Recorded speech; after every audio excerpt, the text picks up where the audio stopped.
Jordan, can you hear us? Yeah, can you guys hear me? Yes, we got you. All right. Got you perfectly fine. Jordan, thanks for the hop on and hopefully no more technical issues. Technically speaking, are you ready to do an NFL draft right now? If the commissioner called and said, Jordan, you're on the clock, well, you probably know which way we're going to go with pick one. But if he said, run down the first 10 or 12 picks for us, would you be ready to do that for the teams selecting there in the upcoming draft? Oh, yeah, absolutely. You guys know I do this for a living. So I'm excited to talk about draft, and I'm sure you guys are excited too. Yeah, we are.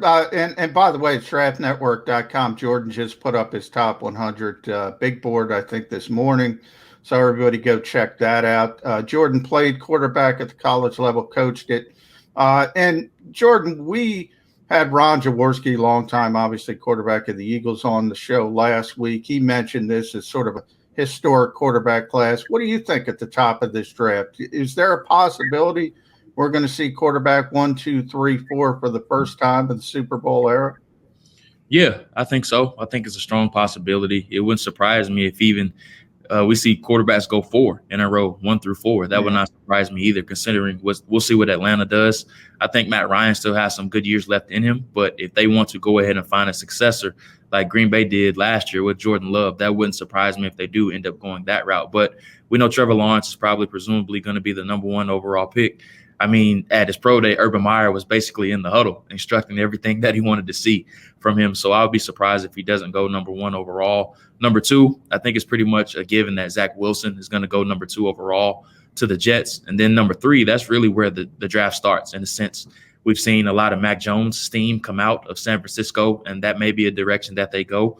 But Kyle Shanahan was once again in the huddle with Justin Fields at Ohio State's second pro day. So we don't really know which direction that they're going to go. Trey Lance has his second pro day again today. So and the 49ers contingent is expected to be there. So we could see quarterbacks go consecutive as far as 1, 2, 3, and 4. All right. So since you put up your new top 100 player list, give me the top 10 guys in order. How many of those quarterbacks who could go 1, 2, 3, 4 are actually top 10 football players in your estimation? Well, there's 3 guys that I should say 4 that I feel good about, but I only have 3 in my top 10, and that's Trevor Lawrence at 1. He's the presumptive favorite, like I said, to go number 1 overall. Justin Fields is my quarterback 2 right now. I just like the tools that he brings right now, and I think he has a little bit more upside than some of the other secondary options, including Zach Wilson. And Zach Wilson is a much more polished passer right now. But if you put into consideration the physique that Justin Fields has, the mobility, and then just some of the things that he needs to clean up at the position, I think he has a little bit more upside than Wilson does have. And I think Wilson is probably going to be the better immediate pro. But long term, I think Justin is going to be a little bit better. And, Zach plays the game like a shortstop. He plays with those funky arm angles. He can play off the platform. And he had a really good offensive line. So they did a really good job of protecting him.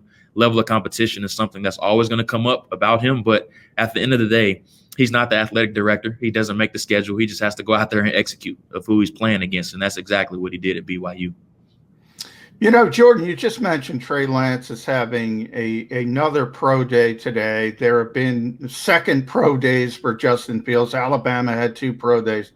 The whole process, and obviously coming off as we're starting to turn the corner, hopefully, on the pandemic, how much more difficult has it made it to evaluate players where you don't have the combine? You don't have this typical thing that everybody's used to. It's been very difficult, honestly, John, just because if you go back to last year when the pandemic really hit, it was about March. And the 2020 draft was definitely different just because you're putting a bow on everything around March and April, especially the beginning weeks of April. You're really finalizing your draft board in a sense. So everything was pretty much done during the 2020 draft when the pandemic really hit. But this year, everything has just been so different, especially for area scouts. So with area scouts, they usually use August to about December to go through schools. They get information, do background checks. They ask position coaches, strength coaches, even janitors around the facility about certain players, and they're getting a lot of intel. But with those schools not really opening their doors to any area scouts, you're really playing catch up, and you're really going to find out which teams have a really good networking pool as far as who they know in the building. And then if they drafted some players from that building or from that school in years past, they're able to get different types or different angles of intel from some players. So a lot of teams are really playing catch up in a sense. That's why pro days were so important, the Senior Bowl, and then some of these other lower tier postseason all-star games were so important, just because that was really their first time being exposed to a lot of these players, since they couldn't go to a bunch of games. They really couldn't experience them live and in person, and then you couldn't go through the school at all. You mentioned that you've got 3 of the quarterbacks that you think will be taken in the top 3 if they go 1, 2, 3, 4, as we're all suggesting is a possibility. Trey Lance not in your top 10. Mac Jones not in your top 10. How far down your list of 100 do you have to go to before you get to each of those QBs? So Trey Lance is 24, and I think Mac is 61, if I'm not mistaken. So I'm a little bit lower on both of those guys, and the sample size does scare me a little bit with them. Trey Lance only playing in 19 career games. He made 17 career starts. Mac Jones is in a similar situation with 17 career starts as well. And since the year 2000, there's only been 4 guys that had that, well, really 5, with that small of a sample size that went on to become first-round picks. And it's Mark Sanchez, Cam Newton, Kyler Murray, and Dwayne Haskins, and also Mitchell Trubisky. So obviously a mixed bag as far as how their careers turned out. And whenever you're talking about a small sample size with quarterbacks, it definitely is scary. And that's not to say the more reps or the more games, the better, but the more evidence that you have of a player, I think it's always a good thing. And with both of those guys only having 17 career starts under their belt, I think they're going to play a little bit of a catch-up game coming on to the next level. All right, Jordan, before we get into your thought process on the Eagles here on Birds 365, obviously we're Eagles-centric at number 12 overall. I want to take you back to last year's draft, because Jalen Hurts is set to take over this team as a second-round pick, number 53 overall. Obviously, he's got some upside, but there were some issues as well. Go back to your evaluation of him, what you think of him as a player, and also we just you see all the teams dropping out of voluntary work, and veterans aren't going to have as much as an offseason again. How much does that hurt a developmental type quarterback like Jalen Hurts? I'll just start with the first part of the question. I like Jalen coming out, but you really have to understand the type of quarterback he is. An outstanding leader, has all of the intangibles that you want to see at the position. Everybody glows about his leadership, and I think that was evident when he stepped in last year. The Saints game is one game that I really love to come back to, of where it just seemed like the team was able to galvanize around him, and they seemed to play a little bit harder when he came out there. And it was kind of a sigh of relief. And that's no knock against Carson or anything like that. But whenever the starting quarterback is struggling, the most popular guy in town is always going to be the backup quarterback. That's something that I always say with that. And with Jalen, you use a second-round pick on him, so they thought very highly of him coming out. Once again, his leadership is outstanding, stepping into that locker room at Oklahoma, being named a team captain right away.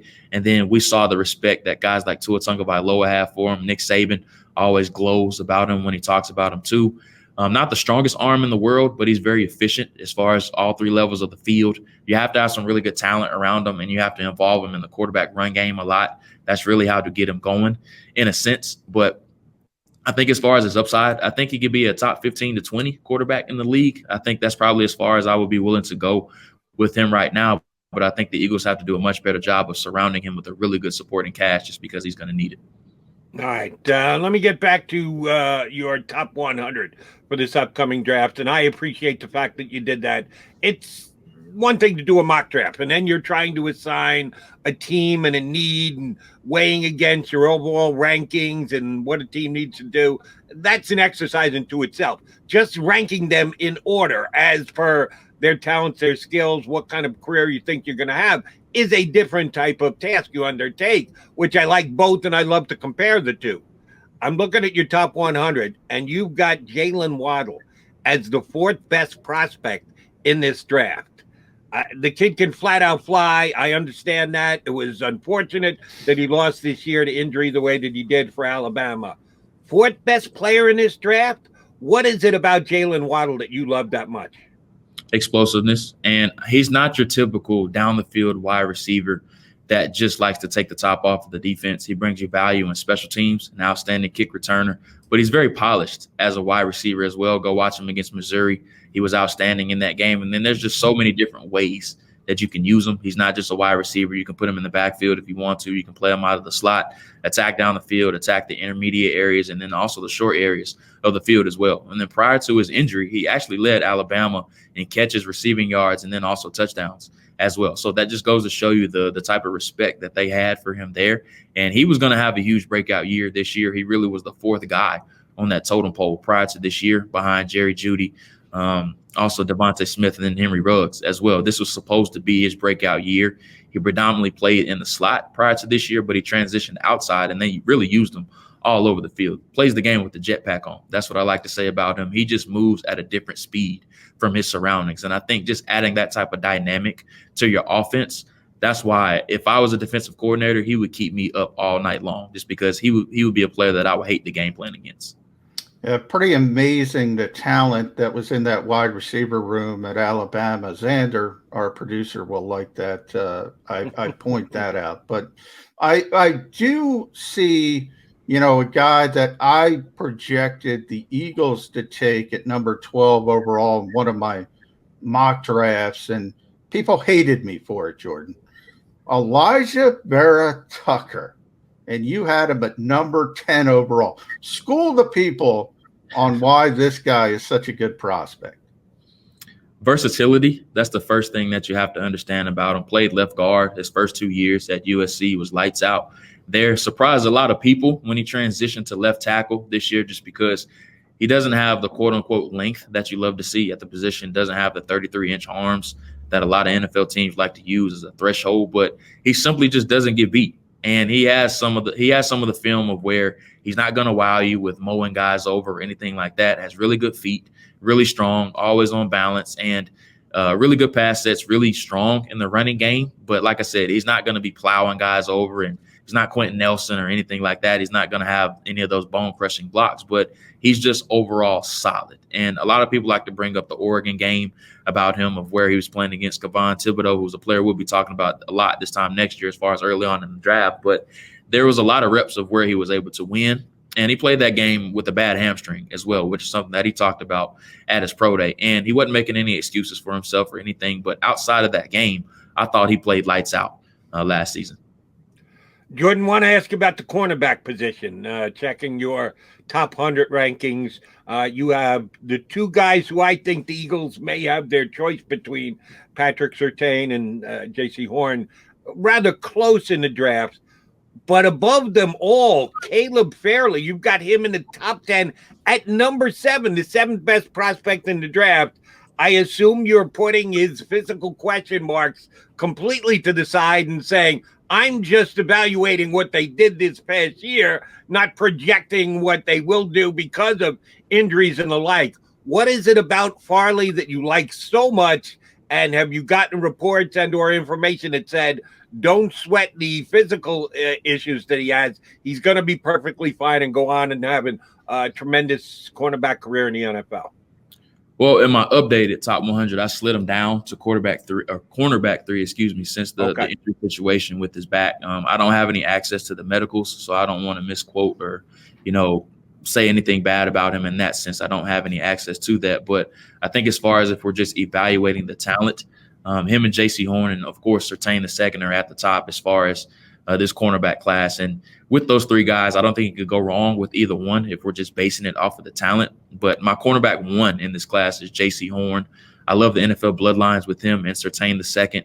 I just love that alpha mentality at that position, just because I think half the battle entering the league at corner is just confidence. And if you think about the elite guys at the position, whether it's Jalen Ramsey, Jair Alexander, Tre'Davious White, the list goes on and on, you have to have that alpha mentality stepping onto the field, feeling as if you belong. I think that's half the battle with this position. So J.C. Horn is the guy for me at the top, and he's not as polished as the other two guys, but as far as upside and then just the attitude that he brings to the secondary, he's my guy at the position. But with Farley, he's a bit boomer bust just because he's had the 2 back surgeries. He had one in 2019, and then also the latest one that he had a couple weeks ago. And then we haven't seen him in a very long time.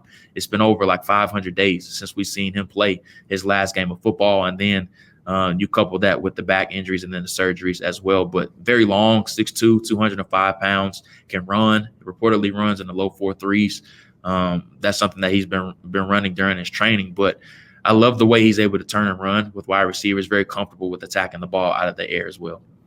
Jordan, I want to dive a little deeper into Horn versus Surtain with you, and the fact that they both have that NFL bloodline, but in the fact that I've been hearing that Horn maybe has a little bit more upside as a man-to-man coverage corner, where Surtain would be more comfortable in the zone type atmosphere. Is that fair to say? Yeah, JC's more of a press man type of corner, of where you want him getting up into the face of wide receivers and just trying to fight with them in a sense, as far as getting nosy, getting his hands on with jam attempts, just because that's what he thrives off of. Very competitive. The Tennessee game, of where you can just see him prior to the snap, like running up to the wide receiver and kind of like clapping in their face, like, just bring it. I love that part about him, just the competitive edge that he plays with as well. Surtain did play some off man, predominantly at Alabama, played a little bit in the slot early on in his career, but you never really saw him tested a whole bunch down the field. There was one time where he was twice in his career where he was tested and beat for a touchdown. It was against Tennessee. Josh Palmer got him, and then Trayvon Grimes in the SEC championship down the right sideline against Florida. So those were only the two times of where we really seen him tested. But as far as him playing a side saddle technique, cover three, I think he's able to do that with his back to the sideline, and then playing off man, I think he can really thrive at that. All right, Jordan, the Eagles pick at number 11 in the first round, traded down, to 12, from 6 to 12. If at 12, the Eagles select Kwity Paye from Michigan University, will that be a value pick in your eyes? No, it's not a great year for edge pass rushers. He's probably the best of the group. If that's the case, at number 12, would the Eagles be getting value with Kwity Paye?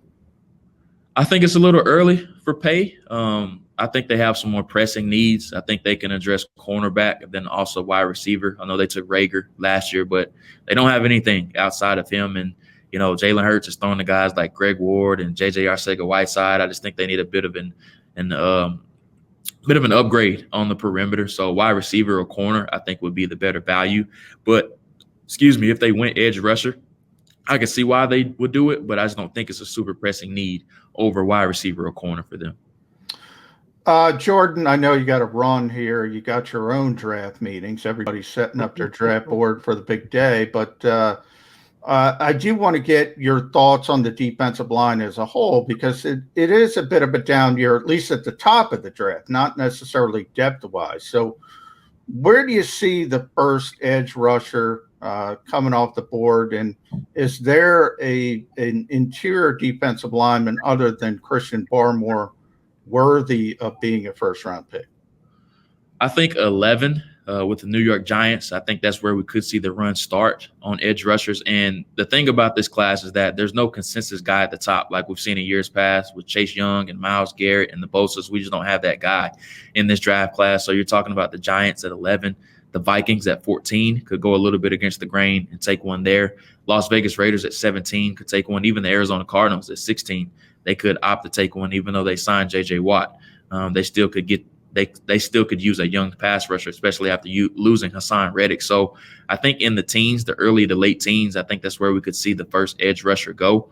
But you're talking about, Jalen Phillips or Azeez Ojulari, somebody like that, or even Kwity Paye could come off of the board in the early to mid to late teens. So with this edge rusher class, though, it is a little bit unique. You have a lot of talented guys at the position, but there's no blue chip guy like we have seen at the top in years past. All right, Jordan, last one, and we'll let you run.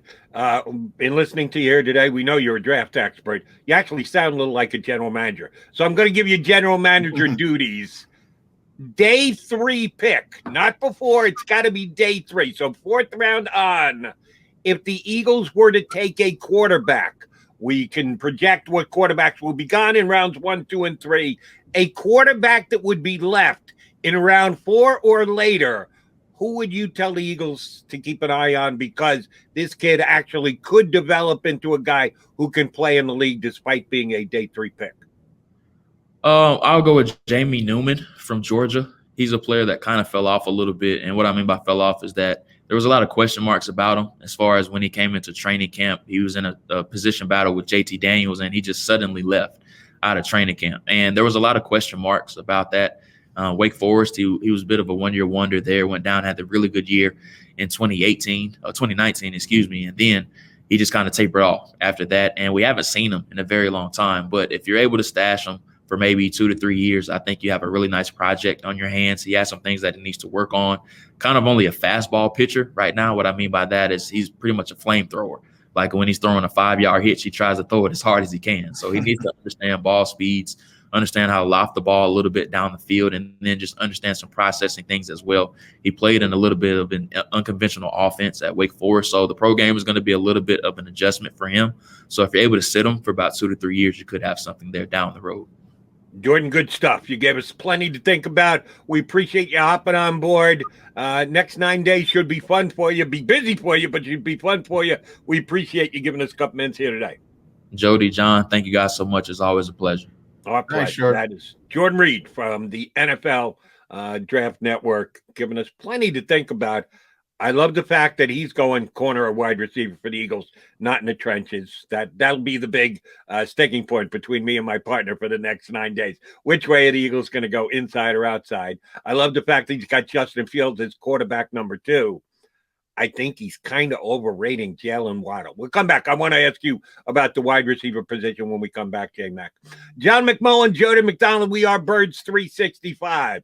Stick around with us. If you missed any of today's show on the JAKIB Media channel, listen to the podcast on your way home. Available on YouTube, Apple, and Spotify.